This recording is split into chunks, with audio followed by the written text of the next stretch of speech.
The United Nations Food and Agriculture Organization Wednesday convened a stakeholders validation and vision development forum for the FISH4ACP and Oyster Value Change program at Karaba Bichital. Now, the FISH4ACP project seeks to unlock the potential of sustainable fisheries and aquaculture in Africa, the Caribbean and the Pacific by supporting fisheries and aquaculture value chain in the three regions. Now, it also aims to enhance productivity and competitiveness of mangroves oyster in the Gambia. Here's more details of that in this report by Moses Mende.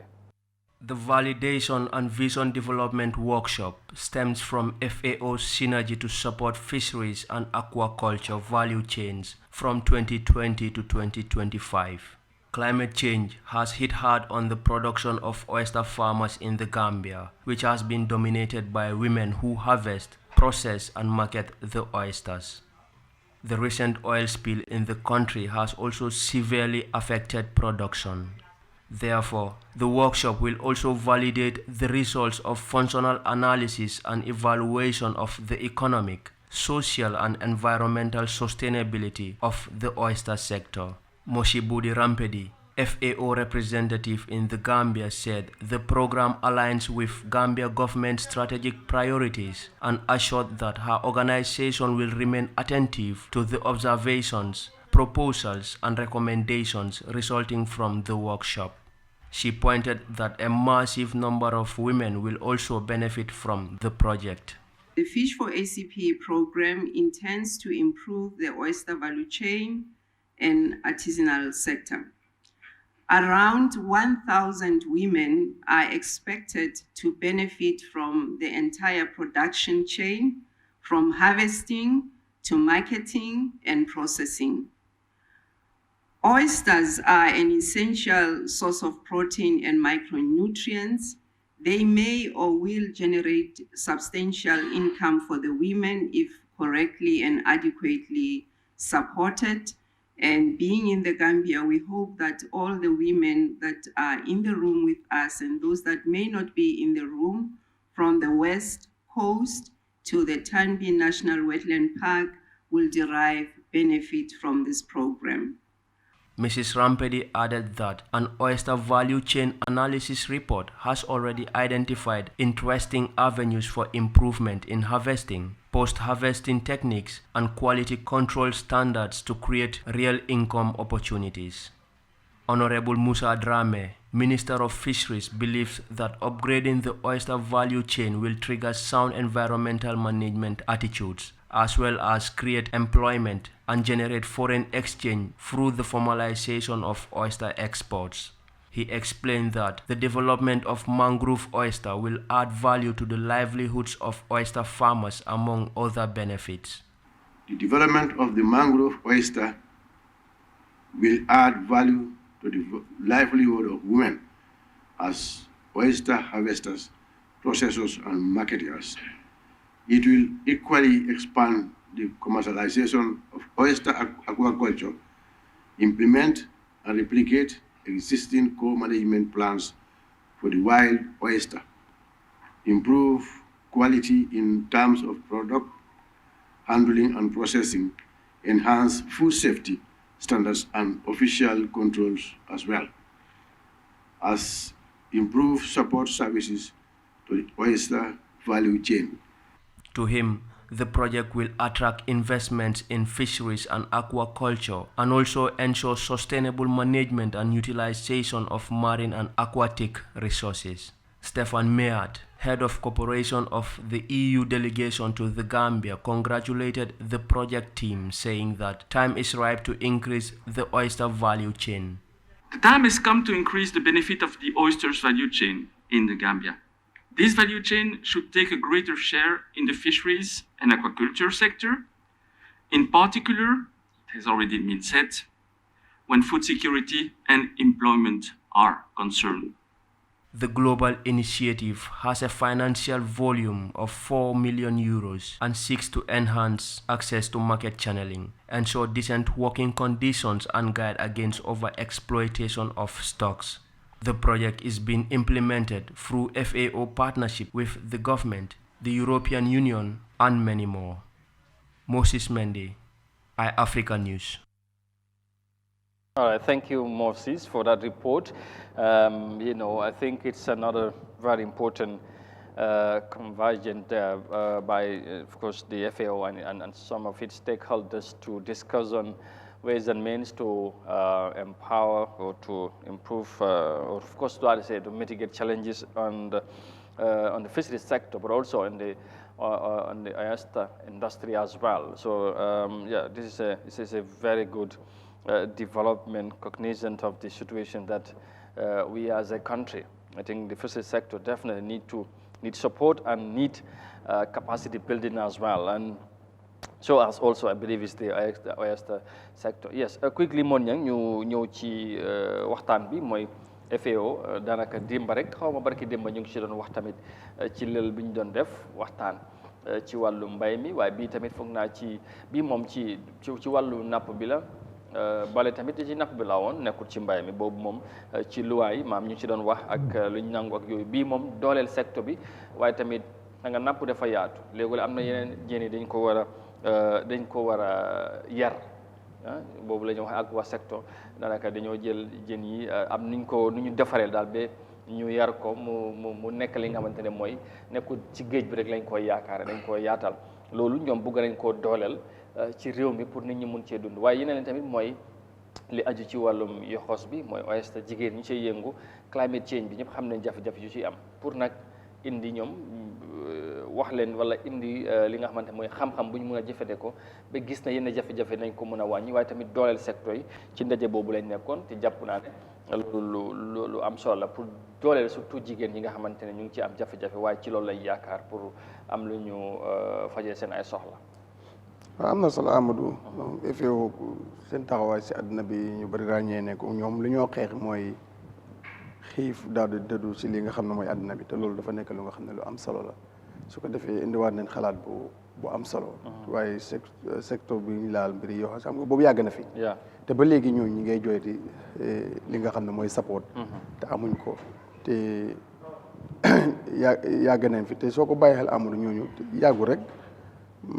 Masira demoon na si am seeti leen. absolutely. waaye ñu ngi si liggéey bu nga xam ne liggéey bi sax risque la parce que gaal yi ñu amee sax gaal yi dafa yéeme second li ifin am glove bagage yi nga xam ne nii yooyu la ñoo use dafa nekk problème second li amuñ tam foo xam ne su jeexu dinañ ko fa mën a denc pour du yàqu xam nga lu tooy dafa gaaw a yàqu si tàngaay bu ñoo nekk ak yooyu noonu soo den nit support te ñoom nëbbuwuñ fu ñu nekk dafa feeñ président bi daf leen faa romba jabari président romba leen ba bëgg ñu ngi si yoon bi nga gis ne sax seen makkaan bi sax dafa yéeme soo fa demee néeg yi ñun defer du dee ñuru sax fu doomu aadama war a nekk ay mbaar leen defer te ñoom waroon na ne mun a modèle foofu defer ko ba nga xam ne ku fa romba rek sa bët sax li muy gis moo laa njëkk a may nga pak sa moto dem rek jënd si pour dimbale leen lifin leen so loolu bu FAO ñëwee boole nañ ci projet bi bari nañ ci réew mi because nekkut foofu rek ci saaro bi waaye am nañu nekk Lamen because ñoom maa foofu lañ demoon am nañu nekk tamit boori Tànjee ba boori so yooyu yëpp war nañ leen mën a because am na jigéen ñi ci yëngu te ñu bari lañ ñu dooleel leen ab tuut si ndimbal yi ñu am léegi-léegi wala capacity building mooy yokku seen xam-xam ci ñoo doxale loolu FAO moom moo ci dee gën a farlu because di project la te phase la am phases la da nga ñëw ñu indi bi implement lii mu continuer dem ci beneen phase bi ba ay ndimbal si lay ñëw ci wàllu jumtukaay comme ni nga ko waxee léegi-léegi ci wàllum koppar sax ñu dooleel leen donte ne sax xëj na li ñoo soxla ñoom dafay bari moo tax xëj na ministre bi nekkoon fa mu fekkee jotaay bi waaye tamit xëj na ñu gën a xam lan la jigéen ñi soxla parce que jigéen ñi tamit ñu ngi yoon ci ndaje mi ñu war a wax xëj na seen jafe-jafe ak tamit lan lañ leen mën a taxawee waaye ñu xam fu jamono toll lan lañ ci war a mën a ñoom tamit yokku ci xam-xam pour mun a ñoŋal seen liggéey bi dina am solo bu baax su ko defee ñoom dañ leen war a dimbale bu ko foofu mun neen faa jëlee lu nekk soo moo tax si seen wàllu li leen a aar si seen wàllu wér-gi-yaram si yére yi ñu war a sol bagage jumtukaay yu ba xolli bi sax parce que gis nga am na lu ñu ko dee tojee mais bi loolu yëpp am na jumtukaay yi nga xam ne war na koo mën a def ñu jàppale leen ba gis si seen bopp ba ñeneen dina am xememteef pour dem jàpp si ko buntu la bu nga xam ne nii ku ko dooleel yaa ngee dooleel jigéen kon foofu am na solo ñaareel bi su ñëwee si mbiri jën loolu am na solo gis nañ ko si réew yu bari da ngaa dem rek nga xool jën bi nga soxla bii la jàpp ko léegi génnee ko bu ko jën si ndox la moo dund te foo def ndox rek moom foog na ne si géej bi la nekk soo loolu tam projet yooyu suñ ko yaatalee dina nekk lu nga xam ne lu am solo la xëy na sax yooyu dina tax ñi génn ñin si ñàkkam jën mi bu ko tey soo demee suñu géej bi façon ngi jën bu nekk mu ngi fa pour Gambien si lekk ko léegi problème la parce que géej bi jaay nañ ko ay foreigners léegi da ngaa gis ne ñun yaabooy la ñoo mën a lekk soo bëggee lekk jën bu wee foog nga génnee 500 something loolu su koo xam ne ni yow sa dépense bi nga war a xëy mu ngi nekk problème wala bi nga joxe tey bu ëllëg bi amul yow kañ ngaa lekk jën bu correct soo suñ defee loolu nag projet bu jàppale si nit ñi dina nekk lu nga xam ne lu am solo la mun ngaa dem sa gannaaw rek nga fekk te jën gaaw na maaga anyway lu mébét yi am solo la waaye ndax dinañ ko gunge ba waaw gunge projet bi taxaw si ba askan bi gis seen bopp su fekkee demee na noonu dina am solo all right dana am solo ñoom nañ ci yaakaar maam lan mooy doon jàngat bi surtout ci wàllu napp bi yar jën daanaka nekkul li ñoo gis lu bari ci réew mi waaye nag dañ jàpp ne dañ ko war a yaatal dooleel ko tamit parce que comme moom ñam nañ ko waxee ñun réew mi yàlla def na ne keroog yaa ngi ko wax am nañ géej te am nañ opportunité yi nga xamante ne tey war nañoo jooy leneen ci réew mi waaye lu fekk du doon jën waaye unfortunately ne gis nañ di contraire mooy lu uti ak loolu moo nekk di xew parce que nag tey dafa mel ni comme ñu bari nuñ koy waxee géej gi dañ ko xala wanteer daanaka doomi réew yënguwuñ sax si secteur bi nga xamante ne moom mooy wàllum napp démb rek maa ngi seetaan Sénégal seen ministre of fisheries mu ngi koo wax mu ne soo demee réew yu leen wër yëpp ay doomi Sénégal moom mooy napp ci réew yooyu ñoom ñoo ci ëpp parce que ñoom dañ jege jën xam tamit njëriñ bi mu wax ma lu ma ne ko wax nga dégg ma xalaat ko rek ma ne ko surtout si Gambie doo contexte bi mooy tey tabaski bu ñoo jëm si nii buñ ci yeggee firnde bi dana leer soo tey buñ xalaatee dañu war a yar jën dooleel secteur boobu wala industrie bu mel noonu foog naa ne lu ñu war a mën a rafetlu waaye sax surtout jigéen yu yëngu ci wàllu li nga xamante mooy oyster bi mooy yokkos bi loolu tamit dooleel leen parce que ñu ngi ci am ay jafe-jafe yu bari. jërëjëf ni nga ko seetaanee démb noonu laa ko doon seetaanee. maa ngi ci am lu ma nakkari sax ma ne li muy wax moom firnde la ci lu kenn mënta weddi ne dëgg la benn rek mu ñu jël Gambia ak Mauritanie suñ ñaari réew yooyu yëpp mun naa ne suñ wàllu jën sénégalais yi ñoo ko occupé te loolu defe naa ne du lu nga xam ne lu ñuy njort ne saafara la ci réew mu mel ni Gambia nga xam ne démb. te loolu sax doguma lu mu doon tontu mooy gaal tubaab yi xaw ma China la Spain bu doon daw tampom benn gaal bi nga xam doomi Sénégal ñoo fa nekk am ñu ci ñàkk seen bakkan am ñu ci am gaañu te mu ngi ko doon wax mu ne loolu ñooñ ci géeji Gambia lañ nekkoon te Gambia moom moo jox boot boobu noonu lañ seen ci nu mu ko waxee léegi nag bu loolu xëy na ñoom du seen ndox du ñoom ñoo joxe lañ bi pour ñu def ci dara def na jafe ndax réew bu nekk da nga am say doxalin soo ñoom soo mooy fexe rek seen doomi réew nañ àndal sarte réew yi nga xamante ne ci leen fu leen di napp waaye xam nga rek parce que loolu tamit ci jafe-jafe yi ñoo dund ci napp gi soo da ngay gis ne xam nga li ngay wax gaal boobu tubaab boobu noonu sax Gambie ñoo ko jox lañ sin li ngay wax nii géej Gambie ñoom ñaar yëpp si lañ nekkoon li ngay wax fii monde fanaa maa ngi ko fi doon wax su ma mën a fàttali ko bu baax ci altine bi laa ko fi doon wax ma ne la maa ngi waxtaan ak kenn ku nga xam ne dafa bokk ci association yi nappkat yi mu ne li ñuy nekk di dund ci métit ci gaal yi nga xam ne ñoom ñooy gaal yi bato yi ci biir ndox mi ak ñoom ñi yore ay looco yore ay gaal yu nga xam ne dañuy dem nappi nit mënu la koo nettali te gis nga victime naka incident bi ci am ba Sénégalais yi nekk ci victime tey Gambiens yi nga xam ne ñoo koy jooy ñi néew ci doomi Gambiens yi ñoo nekk ci industrie bi léegi li lay firndeel ci dëgg ne doomi Sénégalais yi ñoo ci ëpp mooy tey ñoom ñoo ci faatu ci li nga xam ne moom moo nekk bato yi seen sañ-sañ bi ñuy wane ci biir géej gi nga ñëw ci story bi muy wàllu Oyster bi nga xam ne moom nga wax tey comme ni nga ko waxee gis nga boo jaaree fii abu ko yoonu gannaaw bi rek nga gis jigéen yi fa nekk sa yaram dafay daw nit ñi liggéey yoxos paañ yoonu Banjul bi ñëpp gis nañ ko tey boo leen gisee ñu ngi liggéey waaye da nga leen bëgg a sarax ngir yére yi ñuy sol buñ duggee ci yenn oto yi sax ñoom dañ koy jooytu am na ñu nga xam ne duñ nangoo toog ak ñoom seen bagage yi ci kaw kaar yi lañ koy teg ñuy dund méttit bu nga xam ne daf la waroon a leer ne tey yoxos ak paañ pour nga jot ko dafa métti waaye da nga koy am lu tuuti 2 kilo sax boo ko amee mu toog loola ci kaw tali bi suba ba ngoon doo am ko janda léegi nag projet yu mel nii bu ñëwee FO comme ni nga ko waxee ñoom dañuy xeex li nga xam ne mooy xiif ak bekkoor mooy seen taxawaay dañ koy rafetlu waaye suñ autorités yi ak suñ nguur yi nga xam ne tey ñoom ñoo nekk ci diggante ñooñu ak askan askan wi ñi ci ëpp tey ci ñi nga xam ne ñoom ñoo nekk direct victimes yi nga xam ne ñoo ciy loru duñ dem ci workshops yi ngay gis duñ leen train capacity building ni ñoom bokkuñ ci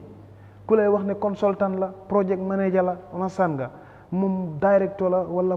xam nga loo munta xam ci ñi nga xam ne ñoo nekk direct ci métier bi ñooy jëriñu ñooy jëfandikoo li nga xam ne moom moo nekk koppar yooyu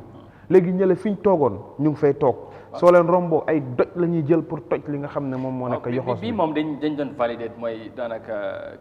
kayit bi nga xamante ne xëy na boobu lañ jàpp ne buñ ci doxee dana ñoŋal li nga xamante ne wala dooleel secteur bi te jigéen yi stakeholders yi ñu ngi fa woon yéen si ci jigéen yi gis na jigéen yooyu xëy na di leen di jigéen yooyu ñuy wax seen bopp stakeholder li ci ëpp bu dee téeméer la ñang leer na la ne tey wala hi boo maasire dellu woon fa mu demoon wala nga dem abu ko fii wala nga dem ci yoonu Banjul bi nga laaj jigéen yooyu dañ la lan nga may wax ni yëguñ ko sax yëguñ ko they know the way of what is happening te ñoom ñoo nekk ci industrie bi li ma lay wax nii ki ma ciy wax ak ma ne la dafa bokk ci association yi nappakat yi mu ne ma gis nga nappa gi ñi ci am alal yëpp kenn ci ñoom xàmmeewul jën yi ñi ciy jëriñu wanasaan kenn du ci dugg ci gaal mu ne ma te ñëpp ci seen office yi lañ toog mu ne ma ñi ci gën a ñàkk ñoo ci gën a sonna te mu ne ma fisheries moo ëpp xaalis ci li nga xam ne moom moo nekk biir réew mi secteur boo mënta dugal. absolument loolu moom. fan lañ jëm waaw kenn mënu koo weddi su ko defee xam naa bàyyi xel gën leen dooleel donte ne initiative bi baax na waaye comme noo ko waxee léegi-léegi boole ñi ci bokk bàyyi leen xel dooleel leen moom moo ci gën a am solo waaye léegi-léegi projets yi ni ñu koy implémenté ci réew mi loolu mooy problème parce que ñu bëri lu ñoo seet mooy. projets yi because ñu bëri liggéey ci projets yi moo leen génnal da ngay projet bi projet yi boo ci nekkee te yow bu ñu la jëlee consultant liñ lay fay ñi nga xam ne ñoom lañ indil projet bi duñ ko am ñi nga xam ne ñoom ñoo nekk project coordinator yi on a sax workshop buñ dem ñu fay leen allowance workshop buñ dem ñu jox leen ay podium on a san nga yow buñ la jëlee ne la da nga bokk si ñi ñëw train nga dem ci workshop 2 days 3 days ñu jox la benn $2,000 noonu ngay demee 1 year 2 year projet bi jeex doo gis benn njëriñ bu nga xam ne projet gi ñuy wax yëpp réew mi mun nga cee tëg bët nga ne projet bi ñii la jëriñ wala lii la defar réew mi kon yii lan lay saafara mu ngi noonu su ko defee